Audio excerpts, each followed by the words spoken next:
There are numerous situations in which you use the subjunctive, for example, after certain conjunctions. In this video, I will show you one scenario which is the sequence of tenses. I will show you what to do in sentences of type verb, que, verb, as well as how I perceive the issue. But before we start, let's look at a couple of sentences. If I wanted to say, I want to leave, I can say, voglio partire. As the subject has not changed, I do not change partire. If I wanted to say, I want you to go with them, then I have changed the subject in the second part of the sentence, so I say, voglio che tu vada con loro. I have to use che and do something that is like restarting the sentence with a different subject. Some verbs force you to use the subjunctive for the second verb, for example, volere or credere. There are numerous verbs which do this, often with an element of doubt, like, it's possible that she's there, or I'm happy that he will fix it. We have 4 options for the second verb, which some people find confusing, but as the patterns are quite rigid, I find it somewhat straightforward. I like to view the subjunctive as a special concurrent version of tenses you already may know, a sort of doubting tense, sort of implying that an action was thought to be doubtful to happen or will happen. I think of 2 train tracks running parallel. Most of the time you are running on the facts track, but every so often you briefly switch to the doubt track along the journey of the sentence. With that in mind, let's examine the options available for the second verb. We have the present subjunctive, which covers the present time, as you may expect, but also the future, so fortunately we do not need to learn a future subjunctive. We have the imperfect subjunctive, which is used to talk about a past action. I like to see it as a general past tense. Most conjugations have SSI or SSE, as explained in a previous video. We have a perfect subjunctive, which to me is a bit like a subjunctive version of I have, he has, etc.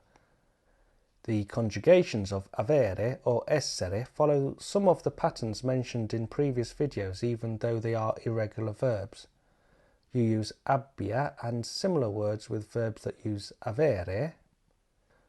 You use sia and similar words with verbs that use essere. Finally, we have a past perfect subjunctive, which to me is a bit like a subjunctive version of had. Bear in mind that you may read different names for these. For example, the past perfect subjunctive is also referred to as the pluperfect subjunctive, but it doesn't matter.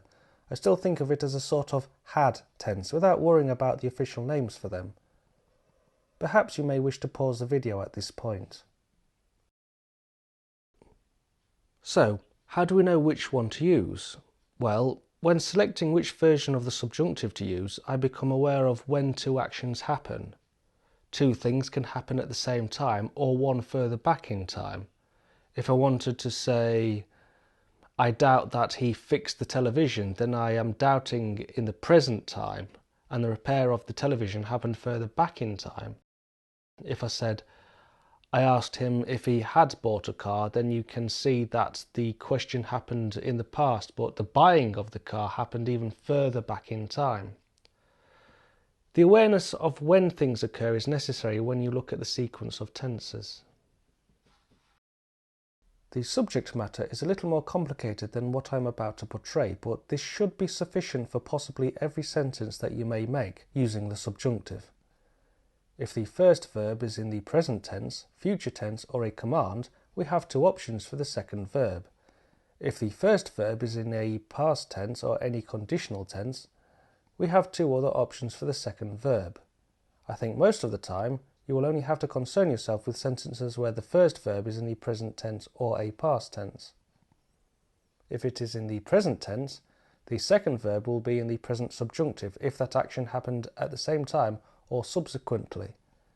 If you want to show it happened before, use the present perfect subjunctive, which I think of as a sort of have tense, like I have written or I have exercised.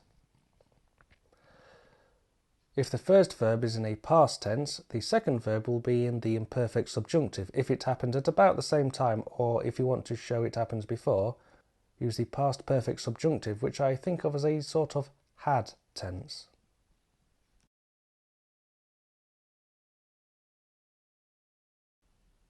So, let's have a look at some examples. If I wanted to say, I believe that they are leaving, then the believing and the leaving happen at the same time. So I say, credo che partano. The first verb is the present tense, so the next one is in the present subjunctive. I can also say, credo che partano domani. I think they are leaving tomorrow. Note that in English we often miss out the word that, but it is necessary to have the word that in Italian. If I wanted to say, I'm sorry the weather was bad, then I'd use the present tense for the first verb, as I'm sorry in the present time, but the bad weather happened in the past, so I have to use the perfect subjunctive for the second verb, and I say, mi dispiace che abbia fatto brutto tempo, which literally means it displeases me that it has made bad weather.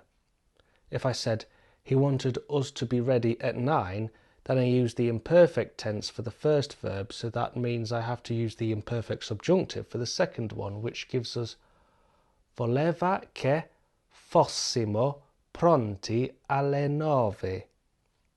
Fossimo is from the verb essere and is followed by an adjective in this example. If I wanted to say, I didn't think that he had done it, the first verb is in a past tense, so for the second verb I use the subjunctive version of had. I use it because I'm talking about something that happened even further back in the past to me thinking.